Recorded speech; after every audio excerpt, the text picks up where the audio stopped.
Master साहब बड़ा निमन गीत बजौनी। कौनो नौना अपने भौजाई से संकेत करतिया ऊ का कैलस ओ लड़किया ससुराल से मैके आइल बे।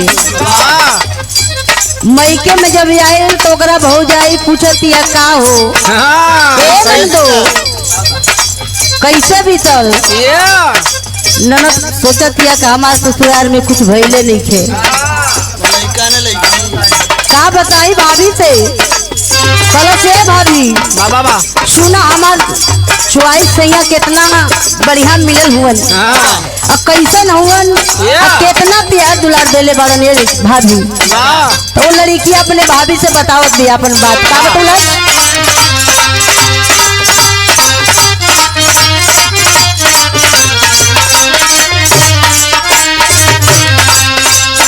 हम पानी सातारा पलमुआ तेईस साल के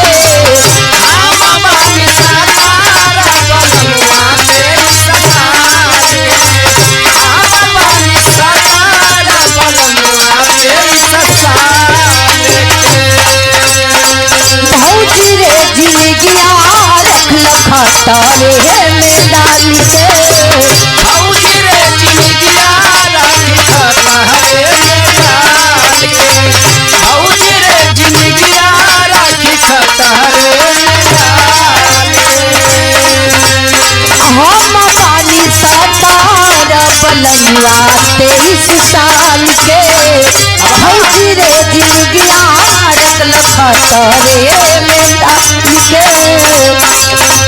और का बतौलस अपने दिल के च्वाइस बतावतिया और नीमन नहीं होई सतई बेनु कारी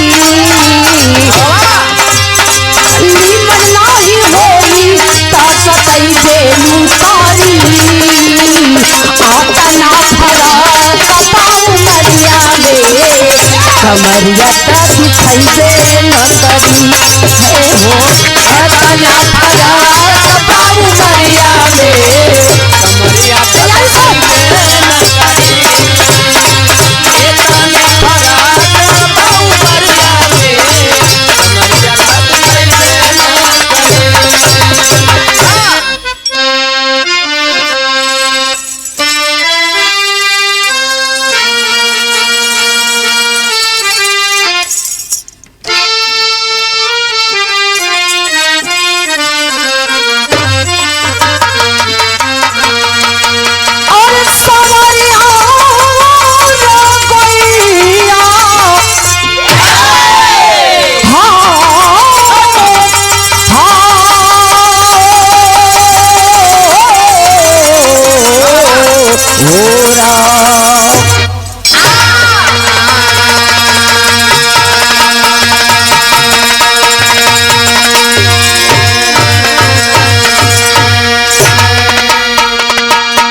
अच्छा बाबूजी हम गई का सीमा सिंगेंडपुरे पार्टी की ओर से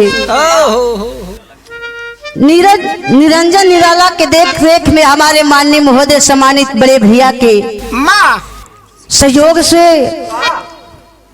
61 के आप लोगन के बीच में भेजल चाहत बानी भेजतानी हमारे बिरहा सुने वाले श्रोता बंधु श्रोतागण हमारे चाचा बाबू भाई आप लोगन के दिन के बिरहा जब हम गाई जौने मंच पर गाई हमारे सामाजिक भैया लोग यही फरमाइश करें कि सीमा जी अपाना कैसेट दीजिए अपाना कैसेट भेजिए। आप लोगों को बीच में मेरी कैसेट जा रही है। जितना प्यार दुलार हमारे कार्यक्रम से आप लोग दे भैया उतना ही प्यारे कैसेट से आप लोग देंगे। मास्टर तो भूमिका उठा के आइए।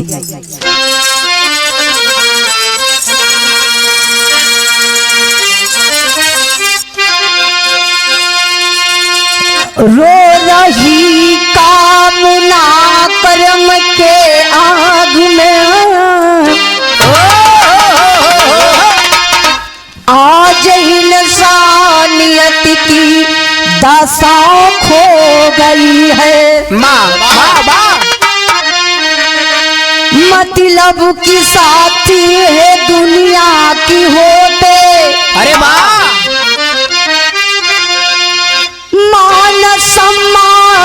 न की दूरी दासा खो गई है, खेद पर खेद कियामत ये होता में, कोई नहीं आए जगत में हमार।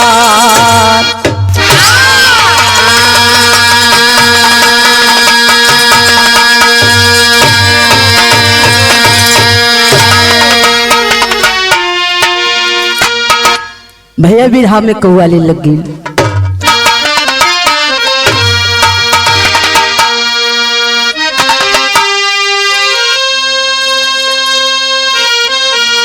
मारे मास्टर जी मालिक तोहरा तो बड़ा फुर्सत लेके बनौले हुए।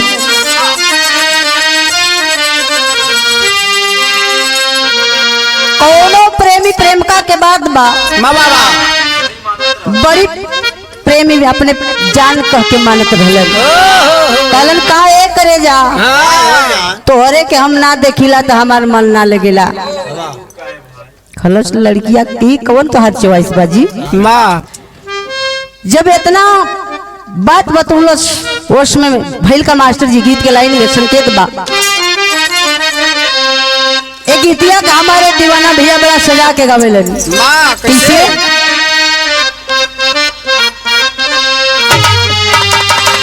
कि है जान मन हसीना, है जान मन हसीना, नजरे जरा मिलाना, है जान मन हसीना। तैयारी है, तैयारी है।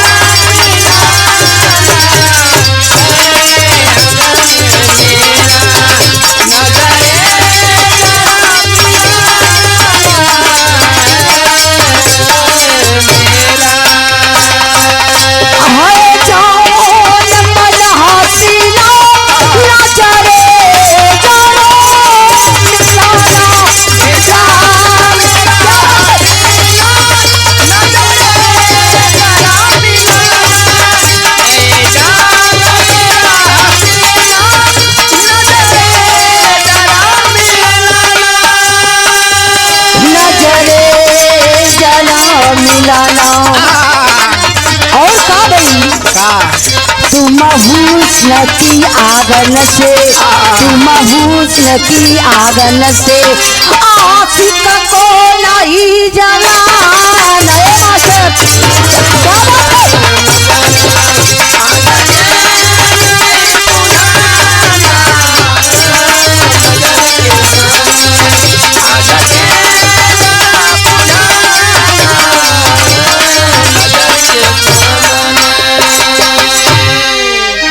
यहीं से बहाव के लाइन लिखा गया मास्टर जी। हमारे कवि जी को कलम सवाल करती है किसे,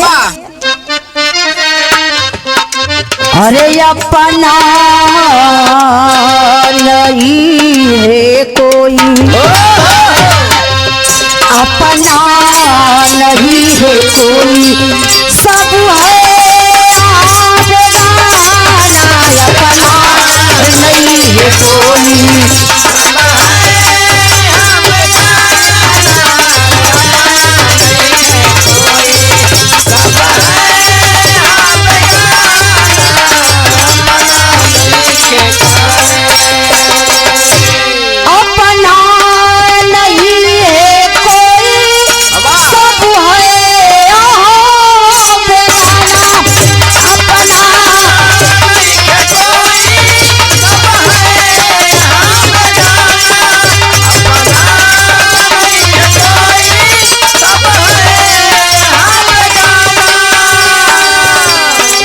सब है यहाँ बेगाना, तुम स्वार्थ की संगी साथी, तुम स्वार्थ की संगी साथी, स्वार्थ तुम्हारा जमाना।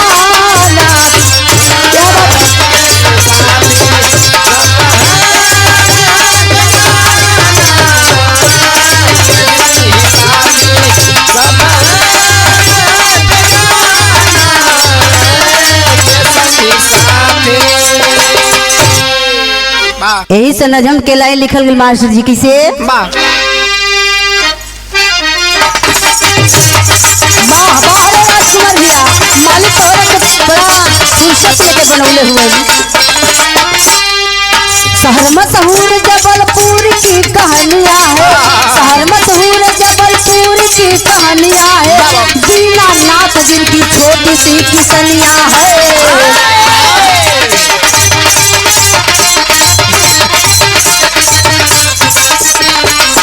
थोड़ा ही देर में एक लाल जन्मवाली हले थोड़ा ही देर में एक लाल जन्मवाली हले राजू नाम पड़ल नया बिहनवा भैले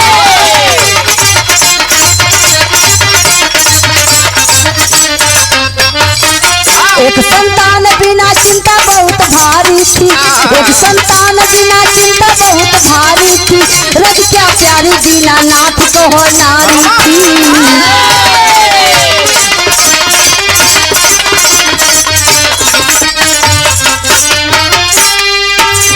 देखे बाबू दीना सिंह के कुछ ना बा गरीब आदमी के ओहो उनके पास ना रुपया बना पैसा बा ए बाबू वाह दीना के शादी भइले 7 साल समय बीत गई एकहू संतान ना बड़न वाह एकहू संतान ना होने बाबू गांव घर के बुढ़िया माई चाहे कोई के भूखा अड़ोस पड़ोस के लोग बड़ा ताना मारत हुए ओहो कहन लागता कि दिनेशवा के दुल्ही के गुदिया बाछिन बा गोद वोद ना भराई बाबूजी वो समय जब राधिका दीना के औरतिया राधिका सुनलस हो बाबू ई जीवा में बड़ा तमन्ना बा बाबा बड़ा सोचे लगलिन कि 7 साल शादी भइले हो गिल सैया ये कहूँ संतान ना बा ओहो ई कहाँ से भगवान लीला डाल दिलन एक दिन अपने स्वामी पतिदेव से राधिका कहने लगी है सैया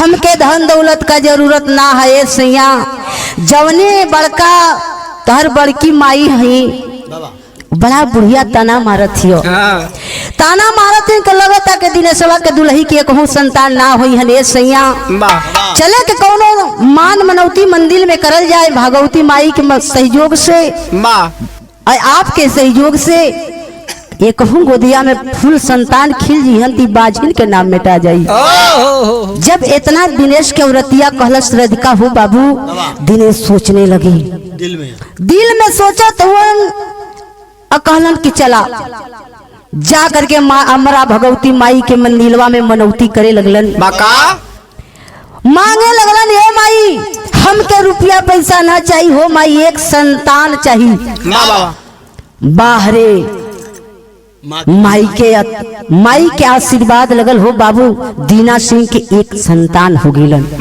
एक बेटवा हो गिलन जब बेटा भल हुआ ने बाबू जब बेटवा हो गिलन बड़ा दीना के खुशी बा हो भैया समाज के नौजवान भाई लोग बड़ा खुशी बा दीना सिंह गांव घर के अड़ोस पड़ोसन के माई बहन के बला करके सोहर मंगल गवावत हुआ मास्टर सोहर की लग गई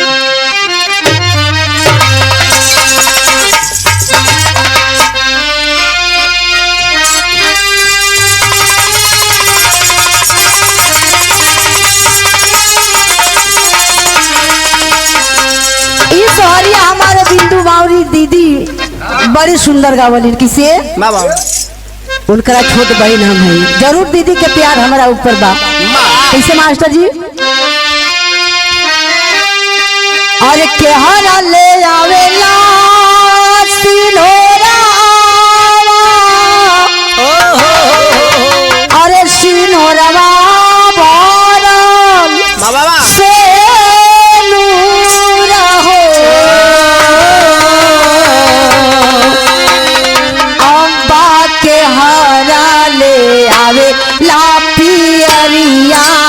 चरिया लागल झाला रहो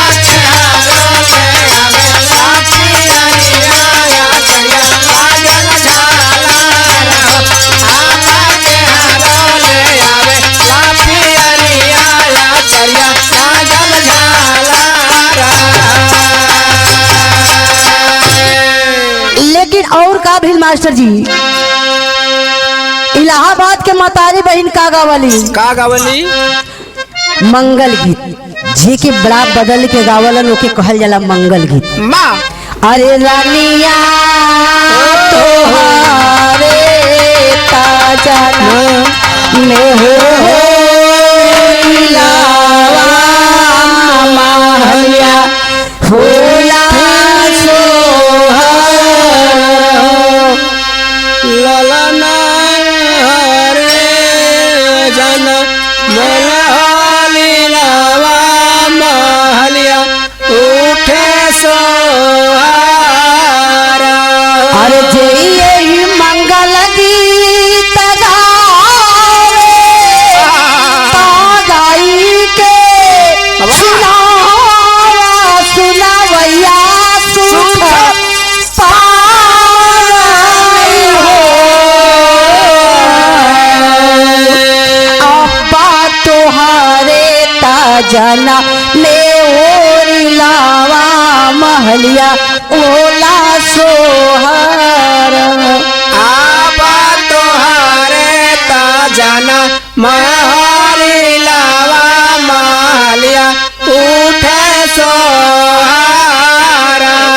नरिये में न मर्दे में मास्टर जगरा के ठेठ भाषा में बतावल जाला लोग कितना लोग छक्का कहेलन कोई लोग कहला जरा तो जब जान जन की मास्टर का लड़का पैदा हो गई इनकर मेहरारू का इनकर मेहरारू का नीरज भैया जब इनकर मेहरारुआ का लड़का हो गई तो बड़ा प्यार से सोचत हुन कि तनी सोहर मंगल हो जाए मास्टर तो न नरिये में न मर्दे में जेकरे के बतावल जाला ठेठ भाषा में लोग छक्का कहेला माँ बीच वाला होने से जब हे तोरे समझ में हम बसंती की बहन लगत थी तो मास्टर जब टूटा ढोल के डोरिया डाल के लटका लिहन कन्हवा पे जाने भड़ुआ हो और सारे हीरा लाल जी कहने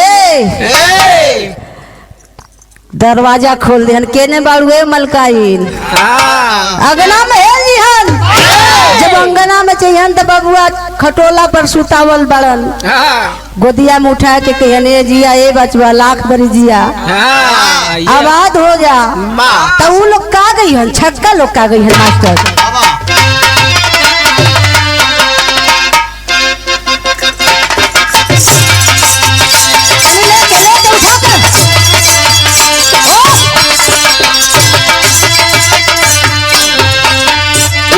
मास्टर भूवर भूवर पार रे होलवा के भूवर भूवर पार रे होलवा के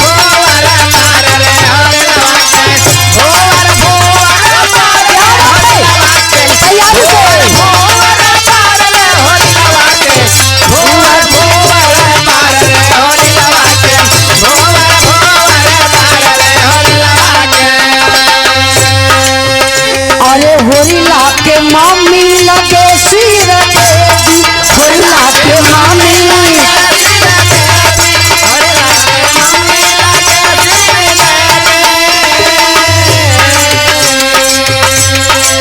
पापा हवन रंग बाजरे होरिलवा के पापा हवन रंग बाजरे होरिलवा के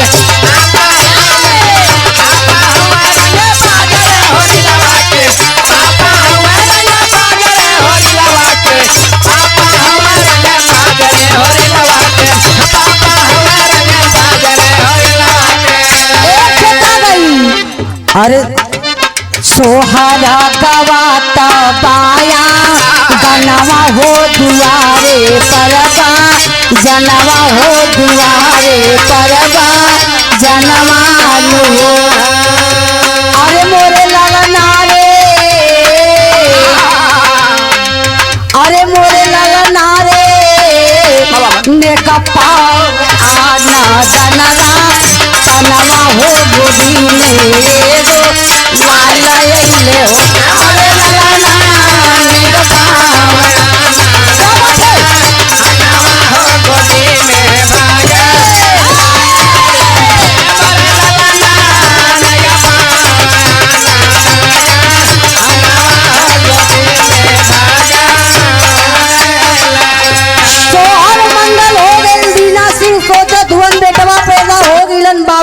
खुशहाल बा।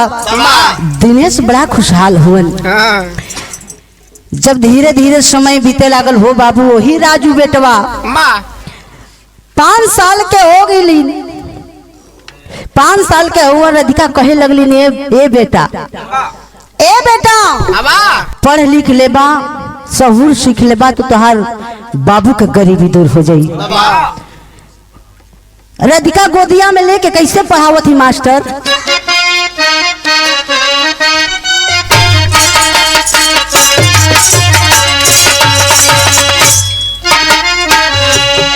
मेहरारू बड़ा चॉइस बा। कलश तो के खाली कामे लौकत ह।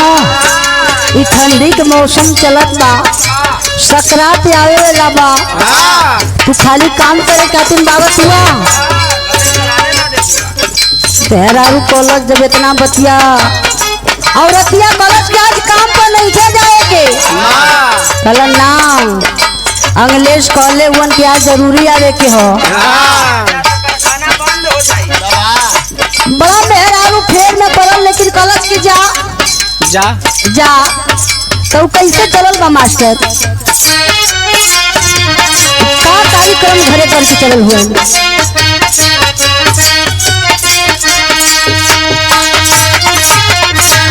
बर्दाश्त ना भाई, नौजवान भाई से दूजा पर मार दिलन। जब चुवाई चल गई तो मेरा रुआ बड़ा कोहा गई। कलश आ जाइए तो खाए के न दे फुकौना गलबा बिरा गए। स्वामी जी टक्का भाई रतिया पालमुआ दिहले तारी तारी कारी खाती रतिया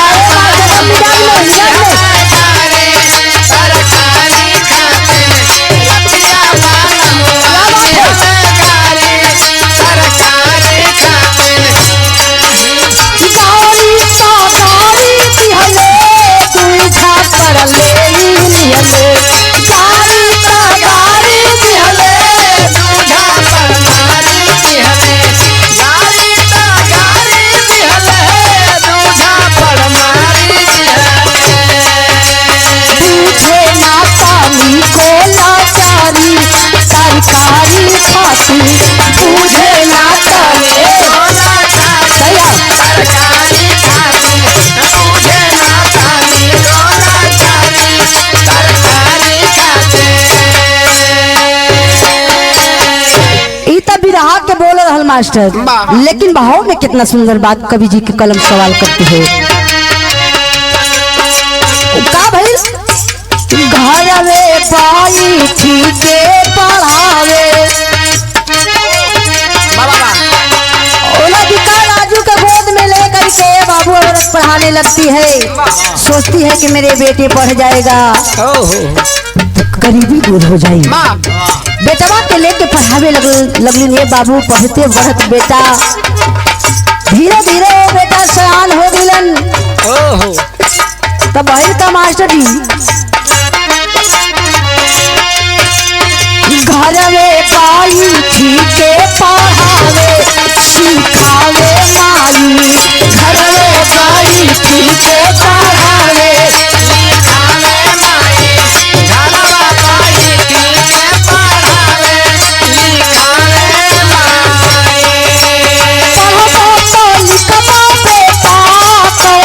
अधिकारी बनबा कहबा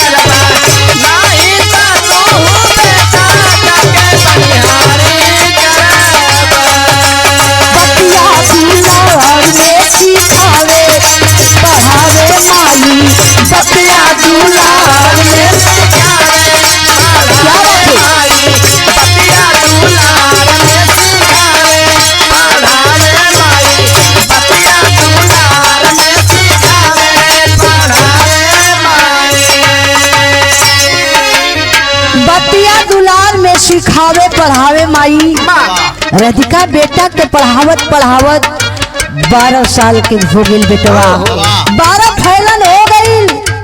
बेटा शादी करने के दहेज पर आ गिलन। ए बाबू दीना के चिंता सतावे लगल कि बेटवा के शादी कैसे करल जाए। गांव घर के चाचा बाबू के लेकर के बाबू दीना सिंह अगुवाई भेज दिलन कि बेटा के शादी जरूर लगे। बिरहा में दोहा लगिल मास्टर भैया कैसे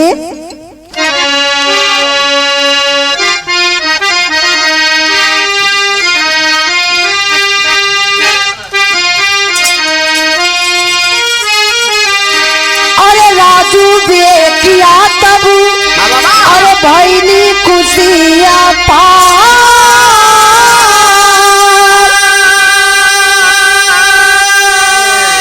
उसी समय शादी करने का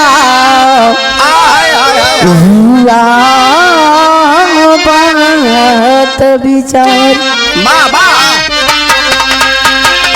शादी करी के बहू लियाए और से दीना ना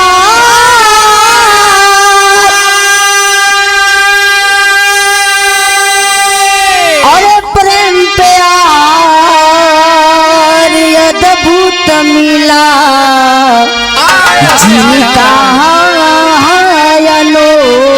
को प्यार। देखे बाबू दीना बहू के शादी करके ले अल्लन आन के दीना सोचत हुन कि जरूर बेटा के कुछ नौकरी सर्विस लग जाए। लेकिन बाबूजी तमन्ना बा दिल में अरमान बा दीना सिंह के बेटवा के पढ़ जरूर हमार घर मकान बिका जाए लेकिन बेटा के पढ़ाई तो जरूर पढ़ाई। ई बतिया ऐलान दीना कर दिलन हो बाबू।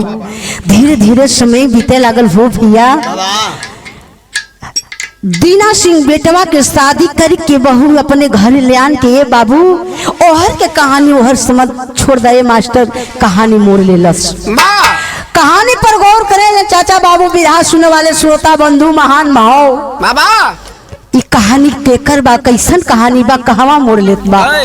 दीना जब 12 तक पढ़ा करके बाबू शादी ब्याह कर दिलन कहानी तो यहरे बा लेकिन कहानी बढ़ गई बात बढ़ गई। दीना सिंह जाकर के इलाहाबाद कॉलेज में एडमिशन करा दिलन बेटवा राजू को।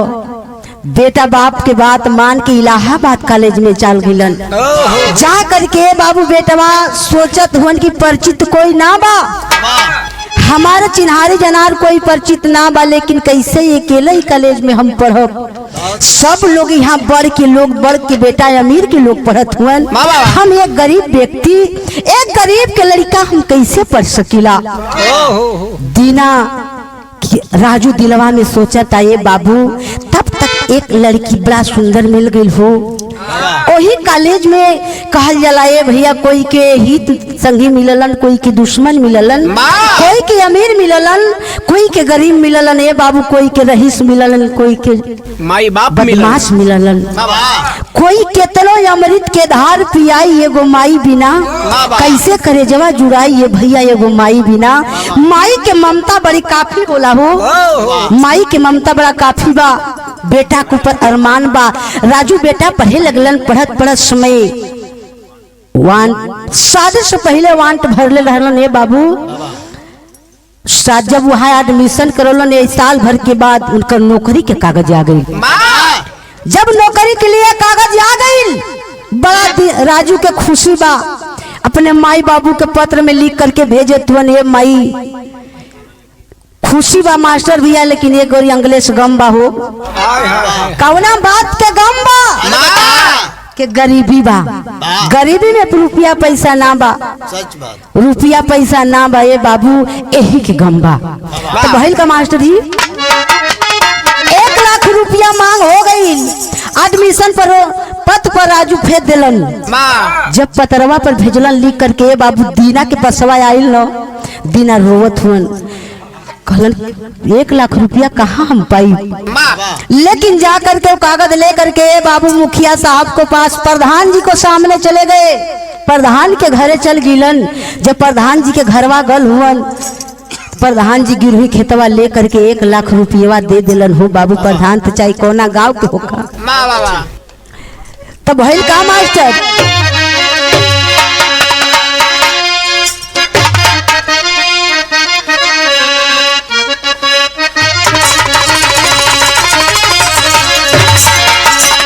अरे कैसे कहिए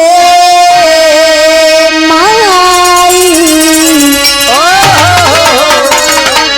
अरे कैसे कहिए माई दिलवा के बतियाय करी दिए माई। दिलावा के बतियाय अपने कैसे कहे माई, दिलावा के बतियाय अपने कैसे कहिए माई दिलवा के बतियाय अपने, कैसे कहिए माई दिलवा के बतियाय अपने। देखता लिए माई घर के हलतियाय अपने, देखा तने माई घर के हलतियाय अपने, देखा तने माई घर के हलतियाय अपने। साल भर से करतानी आयुष के तैयारी, साल भर से करतानी आयुष के तैयारी। साला भर से तानी आयस के तैयारी। 1 लाख रुपया बिना, 1 लाख रुपया बिना निकल काम भारी, 1 लाख रुपया बिना।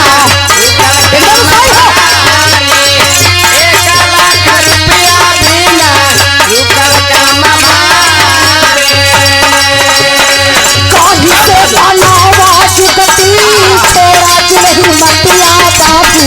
कहीं से बनावा जुगती छोड़ा नहीं मतिया बाबू, कहीं से बनावा जुगती छोड़ा नहीं मतिया बाबू। देखता लिए बाबू घर के हलतिया अपनी, देखता लिए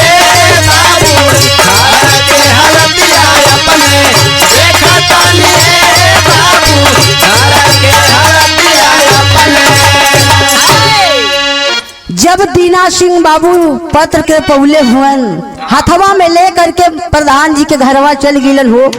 प्रधान जी पत्र देख करके 1 लाख रुपया पैसा दे दिलन। बहुत अच्छी। जब 1 लाख रुपया पैसा दिले उन मास्टर साहब टेरी लग गई।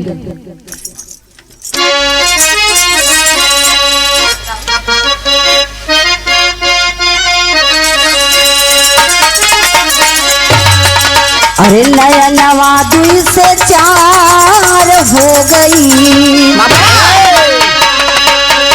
सवारी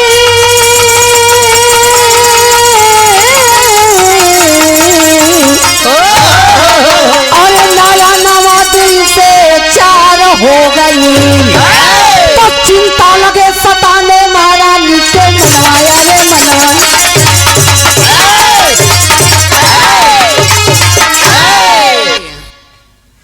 जब बाबू पत्र पा गिलन तो का भइल मास्टर जी, बिना पत्र ले करके रुपया अपने बेटवा के पास भेज दिलन। जब बेटा के भेजले हुन तो भइल का मास्टर, तनी उठा के ला मर दे, उठा के बड़ा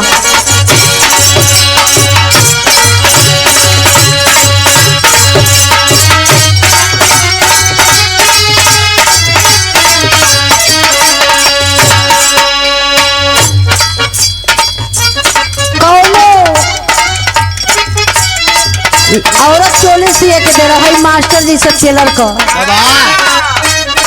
चाहे अरे सम्मानित बैठे लोग माननीय महोदय हमारे धर्म पति जेकर नाम बतावल गए श्री नंदलाल जी, आप लोगन के सामने पधारे हैं। बहुत अच्छे। जहिया हमके गावे न आवे थे यही इनका देन है। बहुत अच्छे। आए हमारे बड़े भैया के देन है, हीरा लाल की भी देन है। बहुत अच्छी बात। कि आप लोग गाय गाय के सिखावा के सीमा बागी ऐसे बोला। बहुत अच्छी। हमारे सामने आप उपस्थित हैं, आपको चरण छू के प्रणाम करते हैं। आशीर्वाद है, आशीर्वाद है। तो कहना है मास्टर जी किसे बने रहिए। तो चलो कैलस का सारे बहुत अच्छी। अरे नाप जोख में कावन भारी चोक हो गई।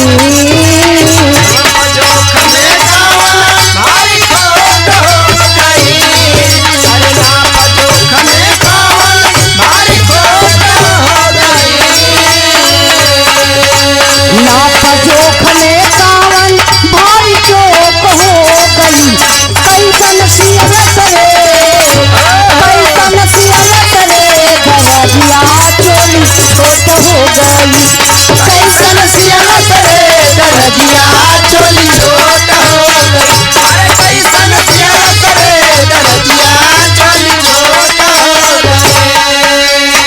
चोली के सियाई दहली लागा दार पाइया। काफो नाही नीक काम कैला समुदाइया। चोली के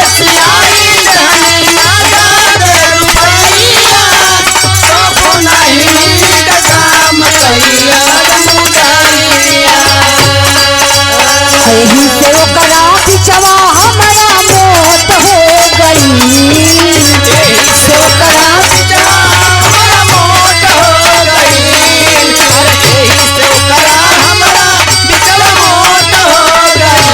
कैसन सियल सरे, कैसन सियल सरे, दरजिया चोली छोट हो गई।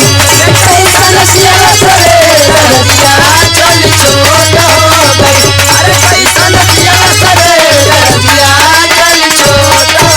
गई। देखें बाबूजी, जब दिन अपने बेटवा राजू के पास रुपया भेज दिलन हो, बेटा राजू जब पैसवा पौले हुअन हाथ में मिल गई, राजू बाहरे निर्दयी झूठ बोल करके ये बाबू एक कोई इलाहाबाद कॉलेज में एक रचना नाम लड़की से प्यार कर लेता है। जब रचना नाम के लड़की से प्यार करके वो लड़किया के फंसा दिला से बाबू, वो लड़की बड़ा बुरे तरीका फंस गई। फंसले के बाद शादी हो गई। बाबा जब शादी हो गई इतना प्यार हो गई कि प्यार मिलन में ओहनी के न जिए के बा जे प्यार कैले हुई।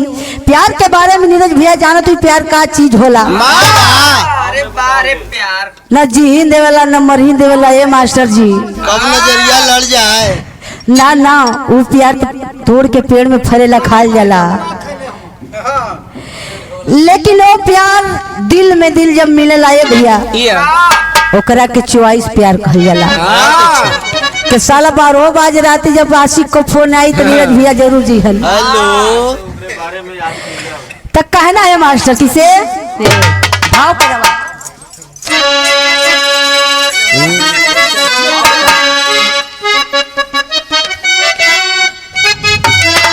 अरे प्यार मिलन में दोनों के नैना चार हो गई।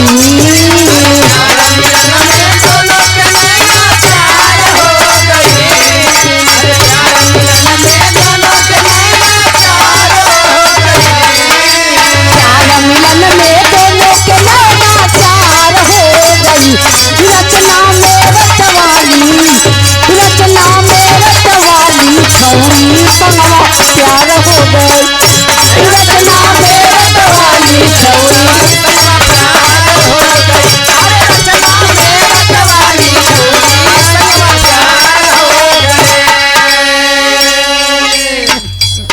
राजू भूल गईले माई बाबू के प्रीतिया। कबहू न घरवा भेजावे चिट्ठी पतिया।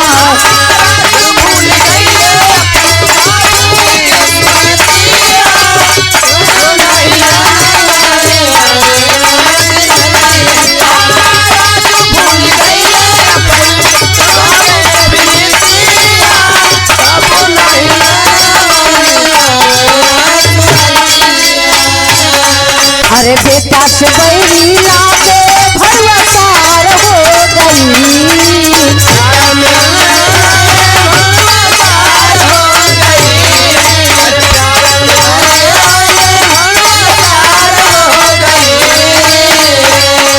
अरे बेटा से लागे बैरी भरुआ सार हो गई। रचना में रतवाली, रचना में रतवाली सौनी सरवा एकदम छौरी से प्यार हो गई।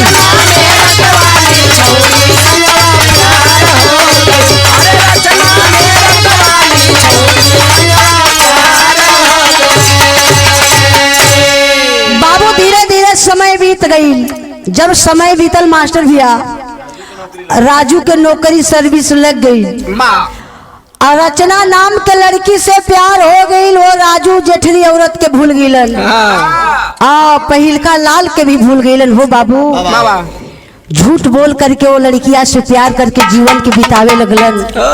धीरे धीरे धीरे धीरे माई के ममता बड़ा बेटा के ऊपर रहेला कि बेटा हमार कोई बेटा होखे, माई के ममता बड़ी भारी बाए बाबू बेटा के ऊपर। माई धीरे धीरे धीरे धीरे करेजा माई के लगल कांपे के बेटवा जहिया नौकरी ना लग रहल बेटा के फोन आवत रहल, फोन से बात होत रहे, लेटर भी आवत रहे। आज बेटवा का हो गईलन, कोई हमरे लाल के जान से त मार दिल, बेटवा के फोन ना आवत हो। यही सोच करके बाबू राधिका माई अखिया सावन बहादुर के धारा चले लगल हो बाबू। बेटवा के आद में वो राधिका बीमार पड़ जाती है। जब राधिका बीमार पड़ गईलीन धीरे धीरे धीरे धीरे कहल जाला सब रोग के दवाई मिलला ये बाबू, चिंता के दवाई ना मिलेला, सोच के दवाई ना मिलेला। राधिका अचानक ज्यादा बीमार पड़ गईली, ज्यादा बीमार पड़ गई ने बाबू। दीना सोचत हुए की जगह जमीन तो बेच दिली बेटवा के नौकरी में। बेटा डीएम बन गिलन, अब बेटा महन के भूल गिलन, बेटवा के कैसे खोज करल जाए। बाबूजी वो समय डीएम साहब अब तो ऐश की जिंदगी बीता था, माई कहाँ बाबू कहाँ हुआ कोई पता ना बा। बड़ा जोर माई बीमार पड़ गईलीन, राधिका बीमार पड़ गईलीन हो बाबू। दीना हॉस्पिटल में लेके चलल हुअन, इलाज के पैसा ना बाए बाबू। दीना के पास इलाज के पैसा ना बाए बाबू। दीना सोचत हुन के राधिका के जनवा के कैसे बचाई। जा करके डॉक्टर साहब के गोड़वा पर गिर गिलन हूँ, ए डॉक्टर साहब हमार बीबी के बचा लिये डॉक्टर साहब, जो आप कहत उन्हें आपके हरवाही चाहिए। कोई मजदूरी करके आपके बचत कमाई चुका के अपने औरत के लेके घर जाई लेकिन बाहर डॉक्टर इलाज कैलन ये बाबू। कुछ दिन इलाज कैलन, पैसा की वजह से राधिका के इलाज ढंग के ना भाई, राधिका का इलाज ढंग के ना भइले बाबू। एक दिन राधिका सीरियस हो गईलिन हो बाबू। हॉस्पिटल से डॉक्टर साहब राधिका के जवाब दे दिलन। जब जवाब मिलल बा दीना सिंह अखिया में आंसू लेके कि कौना गाड़ी पे ले जाई माँ अपने बीबी की बादों का महीना में हमारे पास रुपया पैसा नहीं खे। राधिका राधिका से बोलत हुआ, राधिका खाली बोलत ना बाए बाबू, हाथवा खाली हिलावत, हाथ हिलावत बारी। कुछ देरी के बाद समय लेकर के ओ बाबू एक रिक्शा वाला भेटा गिलन, एक गाड़ी वाला भेटैलन। ओ गाड़िया पर दीना सिंह खाली मात्र राधिका के का बच रहल के घर के सिकड़ी बच रहल। ओई सिकड़िया गाड़ी वाला के देखे बाबू घरवा पहुंच गईलन। पहुंच करके सोचत हुन दीना के काहे न अपने बीबी के एक कप चाय पिया लई आ दवाई खिया लिए बाबू। जब बेडवा पर सुला करके ये बाबू दीना सिंह जा करके चावा बना के लेके आवत बने बाबू। चावा पिया करके राधिका के सुता देलन हो बाबू। सेजिया पर राधिका सुतल बाड़ी, आखिरी आत्मा ढूंढत बा कि बेटवा हमार कहीं रहतन, आज तक हमरे आत्मा के शांति मिलत है बाबू। राधिका के बेटा के लिए प्राण खोजते चल गई। दीना सोचत हुवन कि कोई हमारे पास ना बा। एक अंधेरा मौसम में, भादों के मौसम में हम खावा जाई के करे ऊपर हाथ फैलाई कि आज हमार सूखी के चैन के सुख मिले। वाह लेकिन बाहरे बाबू कुछ देरी के बाद राधिका ई दुनिया के छोड़ चल गई। ई दुनिया के छोड़ के चल गई ने भैया। दीना सिंह वही लसिया पर गिर के रोवत हुवन, बाबा कहत सुवन के राधिका अपने तो गईलू पगली, हमरे के कहाँ छोड़ दिले रे। हमारे जीवनवा के कोई सहारा नहीं करे पगली, हमारे जिंदगी का सहारा नहीं करे। हम के करे सहारे जीवन के बिताई, के करे सहारे जीवन के बिताई। बाबूजी वो समय जब बतिया भइल में मास्टर बिया विदेशिया के लाइन में लिखल गेल बिरहा में किसे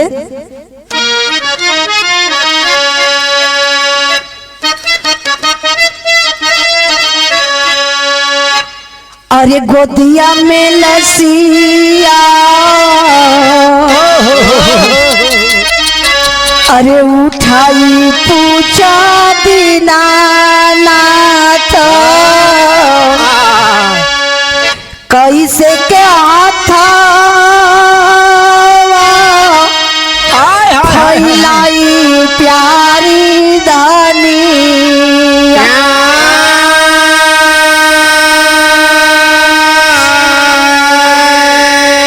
अरे जवन साड़ी पहनले बारू, कहत आधा फारी देई, अरे वही के कफना ओढ़ाई मोरे दानी।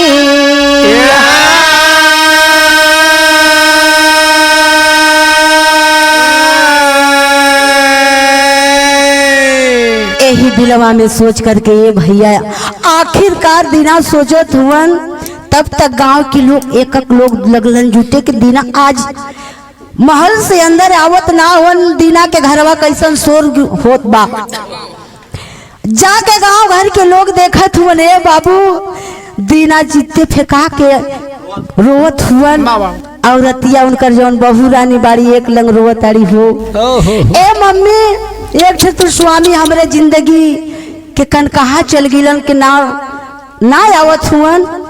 आ तू हमारे जीवनिया के सहारा रहलू। ए माई कहाँ छोड़ के चल गलू बिटिया के। पूरा परिवार रुवत बाए बाबू शोका कुल में। गाँव घर के लोग हरियर बांस काट करके किसी प्रकार से बाबू गांव घर की मदद ले करके ओ लसिया के सजावे लगलन हो बाबू। जब लसिया के सजावत हुन दीना सिंह के ले जा करके वो औरतिया राधिका के गोदी मंगिया में सिंदूर डलवावत होने बाबू। ओई लसिया पर दीना गिर के रोवे लागत बाए बाबू। सिंदूर ढंग के मांग में नहीं खन डालत हो। खलन ए राधिका हमरे के का करके चल गईलू।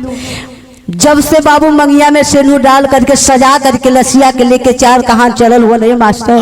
जा करके शमशान घाट पर लसिया के दाह संस्कार करके क्रियाक्रम करके बाबू दिन अपने बेटवा राजू के खोज करने लगे।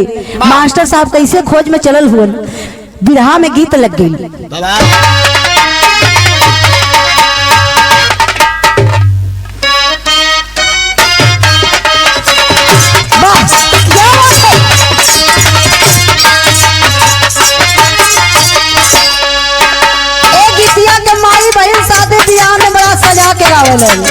कैसे कैसे गावत बारी मास्टर जी। झाझर मारौआ दिनछा अवैया ये बाबू हो। झाझर मारौआ दिनछा अवैया ये बाबू हो। लगी है सूरजावा के घाम हो। झाझर मारौआ दिनछा अवैया ये बाबू हो। लगी है सूरजावा के घाम हो। झाझर मारौआ दिनछा अवैया ये बाबू हो। लगी है सूरजावा के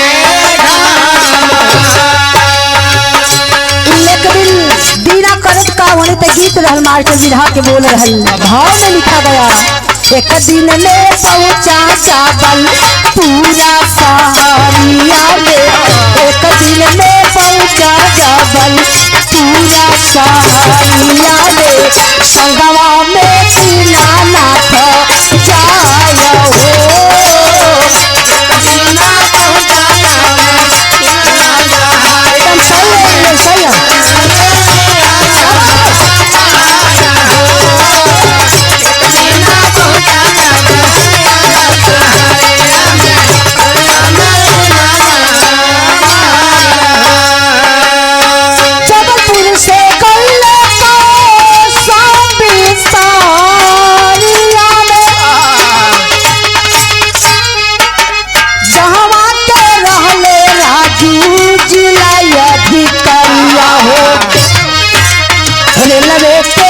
सालिया के बगले में बैठ के दीना रेलवे के सालिया के बगले में बैठ के दीना रोवे का पारे धन के हाथा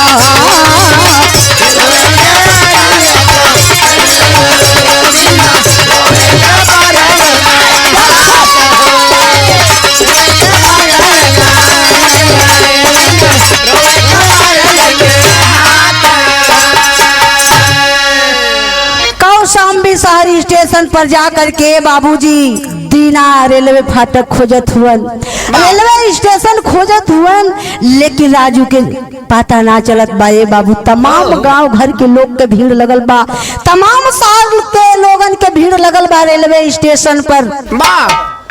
एक पढ़ल लिखल नौजवान भाई अइलन, चाचा बाबू अइलन। हे बाबू आके पूछे लगलन कि का हो दादा, काहे रोवत हुआ, कहाँ जाए के बा? कहलन हे बचवा ही बतिया मत पूछाए बाबू, हमरे के त जाए के यही शहरिया में काम रहल, यही शहर में हम आल है ये लाल कौशाम्बी शहर में। सुने में आवेला कि यही कौशाम्बी शहर में हमरे राजू बेटा के डीएम का नौकरी लगल रहल, हमारे राजू बेटवा के डीएम के नौकरी लगल रहल। है बाप बेटा तो का भइल मास्टर जी? जब वो गांव घर के स्टेशन के लोगन से पूछत बतौलन के ना ए बाबा, ए चाचा, यही शहर कौशाम्बी ना स्टेशनवा के बगल में डीएम साहब के कमरा रहल, डीएम साहब के घर रहल। आज थोड़ा ही 2 घंटे बाद डीएम साहब यहाँ से दूसरा शहर में ट्रांसफर होकर के चले गए। तो जब इतना बतिया डीएम साहब के बात बता दिलन दीना सिंह से, बाबू दीना रो करके वो स्टेशन के लोग से फूट फूट के रोवत हुआ, सारो अखिया में आंसू ले करके रेलवे स्टेशन के लोगन से का कहलन मास्टर?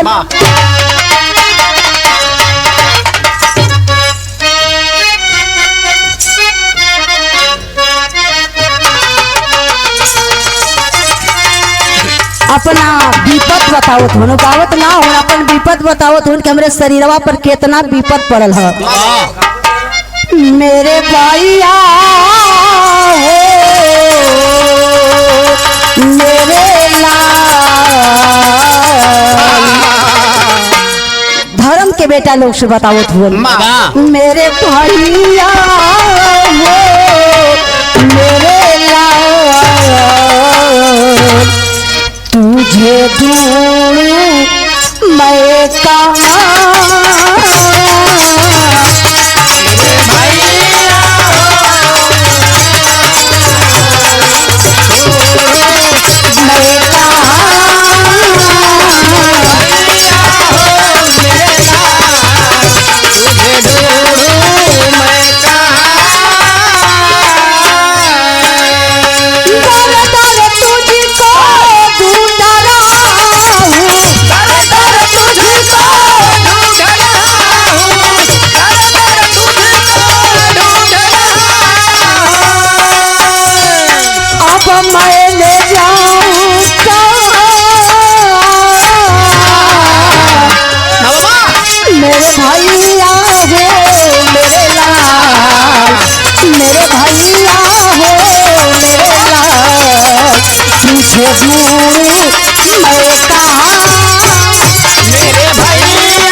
तुझे ढूंढूं मैं कहाँ।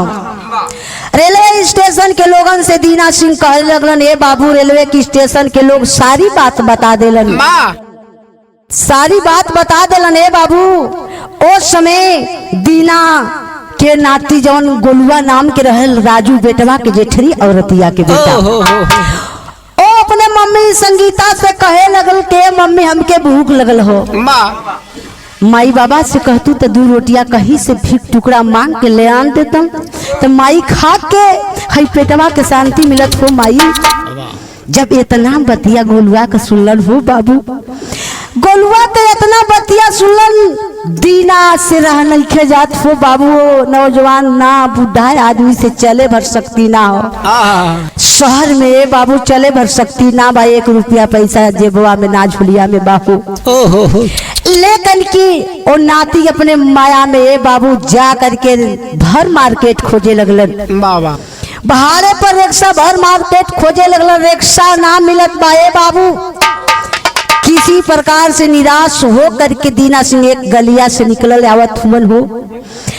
एक गलिया से निकलल आवत हुवन, अखिया में आंसू लेके बाहर भगवान इतना विपत कहाँ से डाल देला। हाय हाय हाय हाय। हम केकर इतना नतीजा किले रही कि हमारा ऊपर इतना कष्ट बा। रोवत आवत हुवन तब तक एक रिक्शा वाला कहलच कि का हो बुढ़ा काहे रोवत हुआ चाचा? बाबा काहे रोवत हुआ? दीना कहलन कि चाचा तोहरा समका बताई तो तो एक थे रिक्शे वाला हुआ। एक थे हमरा के रिक्शा लहा दे बाबू। एक थे रिक्शा लहा दे भैया, कहीं से हमार 2 रोटी मांग करके कमा करके अपने गोलुआ नाती के 2 रोटियां ले जाके खिया के पेटवा के शांति मनाई हो बाबू। तब तक वो रिक्शा वाले एक रिक्शा खोज दिया। ये बाबू दीना सिंह के चले भर सकती ना। कहानी पर गौर करें। दीना के चले भर सकती ना बा, लेकिन बेटवा के नाती के माया में रिक्शा ले लेता है। रिक्शा ले करके चल देता है। जब चलल होन मास्टर राजकुमार भैया जब चलन तब पहपट के लाइन में लिखल गल किसी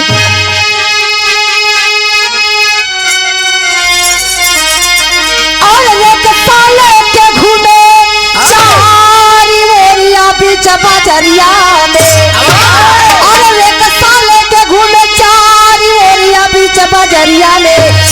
कहीं न मिले दीना के सवरिया बीच बजरिया में। कहीं न मिले दीना के सवरिया बीच बजरिया में। कहीं न मिले दीना के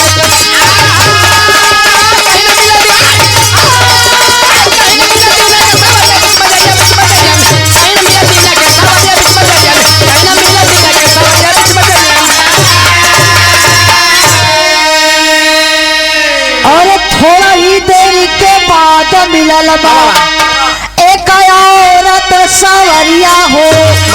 कहे के लैला 2 रुपया अपन माजा दुरिया हो। और सोचे दीना बहनी के बापेरिया बीच बजरिया में लेके रिक्शा घूमे 4 ओरिया बीच बजरिया में।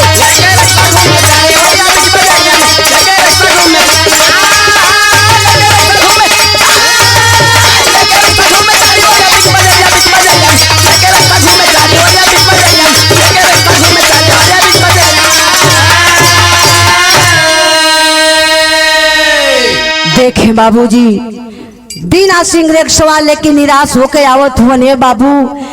तब तक एक औरत सवारी मिल गई। वो कौन बाड़ी कि जौना लड़किया से प्यार किले रहलन। वही रचना औरत या करके मिल गई। कहे लगलिन के रिक्शा वाले आपको कहाँ जाना है? हमको हमी चौराहा जाना है। हमको हमी चौराहा पहुँचाइए।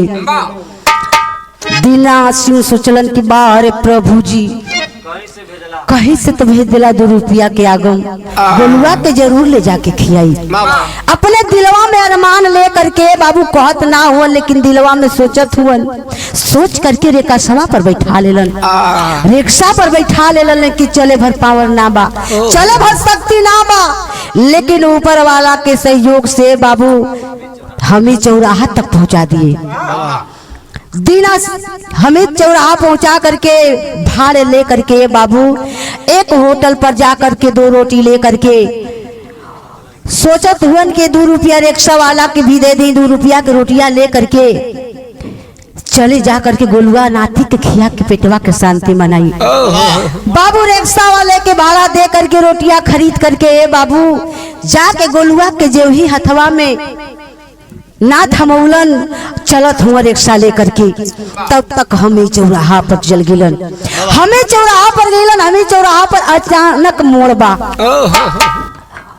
आप लोगन गल हुयन तो देखले हुयन। अचानक मोड़ बाए बाबू हमें चौराहा पर। वही हमें चौराहा के बगलिए में बड़ा सा ढाबा बा, एक होटल बा ये बाबू। वही होटलवा पर डीएम साहब चाय नाश्ता करत हुए। बाबा वही होटलिया पर चाय नाश्ता करत हुवन। डीएम साहब के गाड़ी खड़ी बा, चपरासी लोग गाड़ी के तलाश में हुवन के कोई खरोच गाड़ी में न मारे। बाबा यही सोच तब तक जा करके दीना रिक्शा थोड़ा सा वो डीएम साहब के गड़िया में लड़ गई।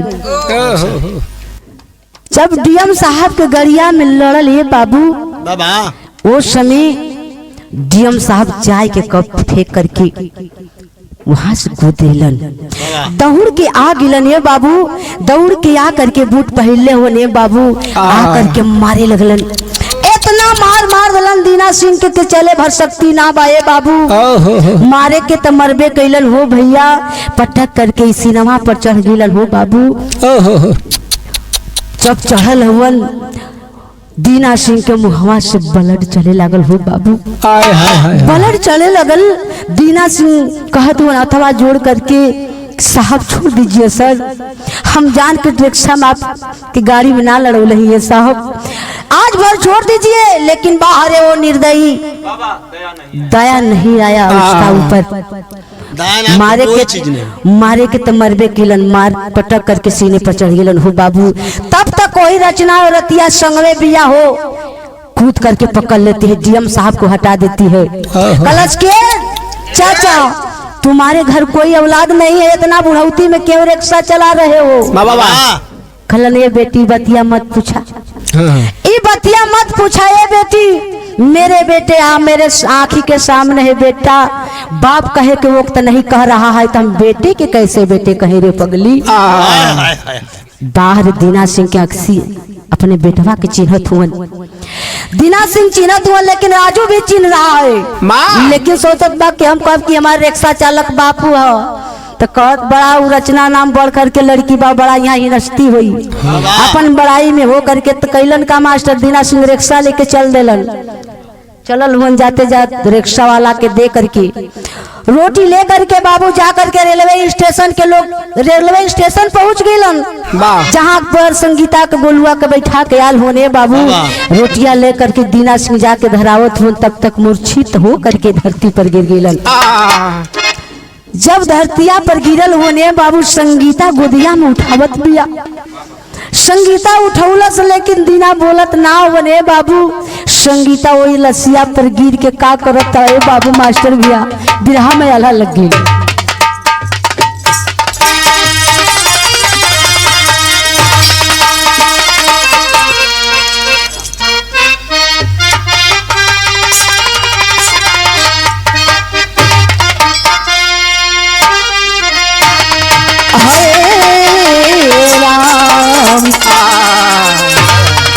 अरे कोई कोई होला अरे सारा दुनिया मेरे भैया बाबा।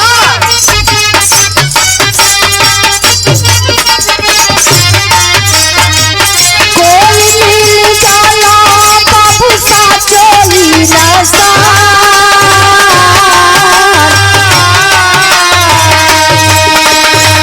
कोई हो कपूता बन के कुलावा डुबावे भैया।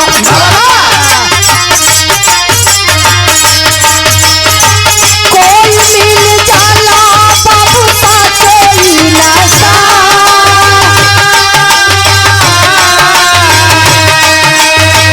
इहे साका बातिया ना तमानवा मेरे भैया।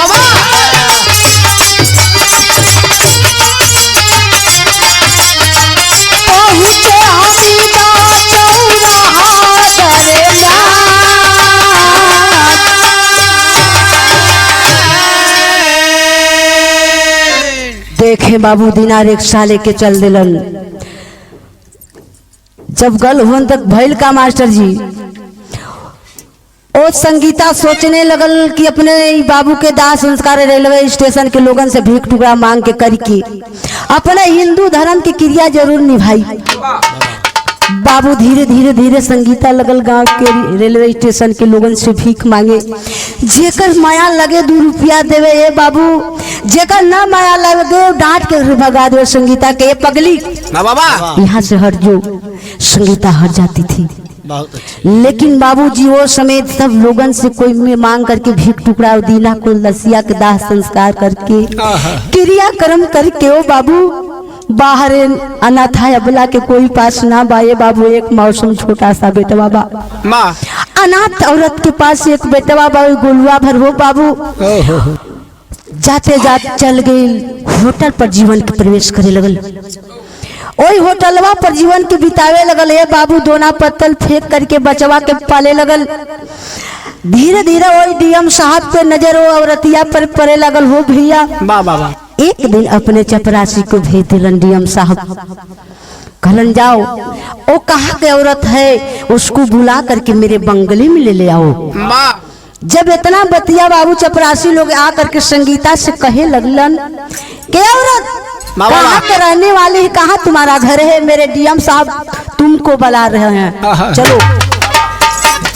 संगीता डरत बा के कोई चोरी ना कैली है, ना कोई हत्या हम ना कैली है बाबू। हमारे पास रुपया पैसा ना बा, लेकिन डीएम साहब काहे बदे बुलावत हुए, कौन हम ऐसा कसूर कर दिली है बाबू। चपरासी लोग के पैरवा पर गिर जात बाड़ी के ना ये बाबू। हम ना जब अपने बचवा के लेके जीवन के जरूर बिताई, हम ना चोरी कैले ही ना हत्या कैले ही साहब, हमारा के छोड़ दही, हमार जान के छोड़ दही साहब। लेकिन बाहर एक निर्दयी गार्ड नहीं माना ये बाबू, हथवा कलाई को पकड़ लेता है, हाथ को पकड़ के डीएम साहब के सामने ले जाकर के खड़ा कर देता है।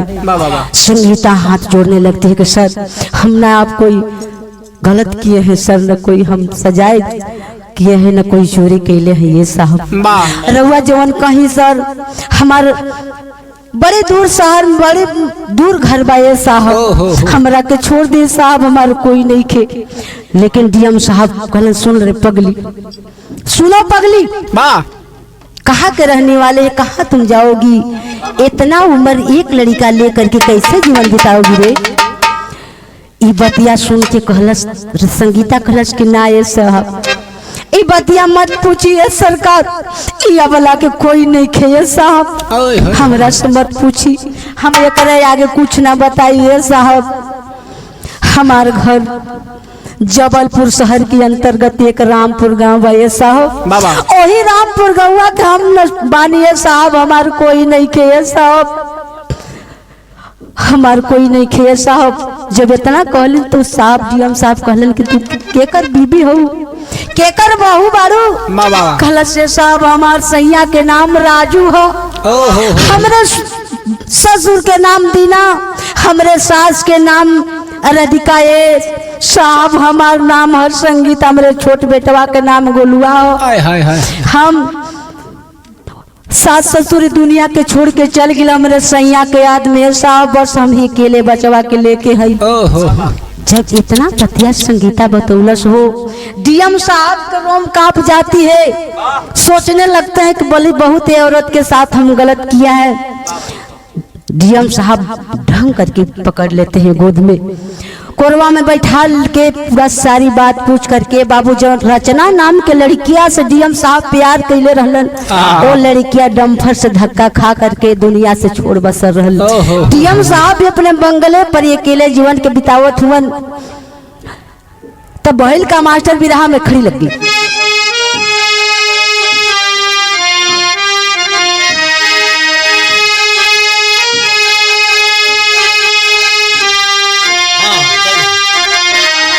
अरे दिल के बतिया दिल में करता खाई बाबूजी,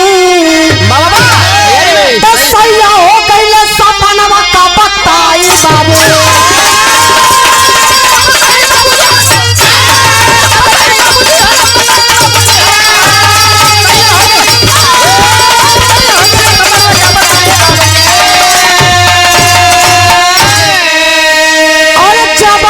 सहरिया में हमारो मकानवा, और दीना सिंह के पुतला राजू रहले सजना,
लास्ट में सारा बात बता करके बाबू दीना सिंह के औरत ना दीना सिंह के बहू संगीता और डीएम साहब राजू आपस में मिल गए।